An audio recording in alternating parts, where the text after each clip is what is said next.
Hi, this video is discussing unpaid balance discharge and unpaid refund discharge, excuse me, the reason I specifically looked this up is because we had a question come in by a parent who took out a Parent Plus loan for multiple semesters, plus their child also took out loans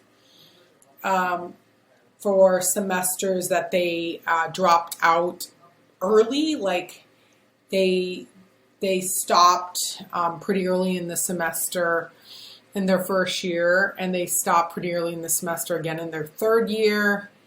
And there were 3 different semesters where they stopped before the add drop period, and the school said that they would credit them back that loan money because they dropped before the add drop period. And the student ended up going to school over 6 years, but their understanding was those 3 semesters were not supposed to be an additional loan burden, which came out to a pretty hefty amount of money. Actually, it was something like it was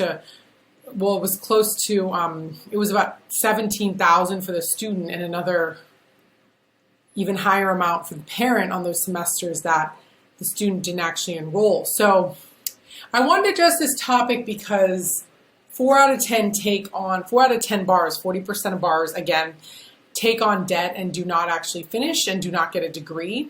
So it's really important that if somebody's a non-traditional student trying to balance like work and school, or they find too much hardship and don't complete the semester, that they also have rights to not take on all the financial obligation of not getting credits from the college for those semesters. So this program specifically reforms and addresses that. If I withdrew from school and the school didn't make the required return of loan funds to the loan servicer, can you be eligible for discharge? And the answer is looking like it's yes. The school may have been required under federal regulations to return some or all of the money. If the school did not do that, then you have the right, if you withdrew from those semesters, you have the right to discharge those semesters from what you owe. So I wanted to put that out there, and you can find out more information. Obviously, if the school you attended closed, you should first determine if you may be eligible for the closed school discharge instead. So that's for schools that close. That's for the whole, there's a list of schools that close. You can find them on this link. I'll post this link with the video. And you can also find more information on loan discharge application. Let me look at it here. We'll directly open it together. And of course, like LoanSense, we customarily help people with all types of paperwork. We have yet to, we obviously encounter this because of that question, but it's not one of our normal loan programs since it's a pretty small percentage of people, who are even aware of this program. Oh my gosh, I'm about to run out of battery here. But if you need assistance, of course, we're here to help. But essentially, it asks a series of questions about the refund amount. I will link to this page in the video as well here. And it requires things like who borrowed, the parent or the student, the reason for the discharge, refund, or payment, what you expected to receive, documentation showing,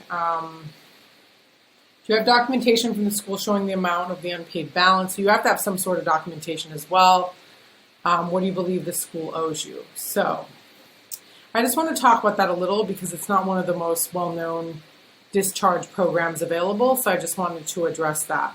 Again, I'll link it here, and it's a form right here on unpaid refund. If you need our assistance, have questions, of course, we're on standby as well. Parents who receive Parent Plus loans also benefit from this program, so I wanted to include that as well. If you know of anybody, apparently it's more than a few people out there for there to be an entire program, who started the semester and didn't actually get credits and continue and have evidence for it, and were charged on their student loan and should not be, there's a special program to assist with that. So if you find this information helpful or know someone who's impacted by this, please forward this video, please like, and please subscribe. I will see you in the next video.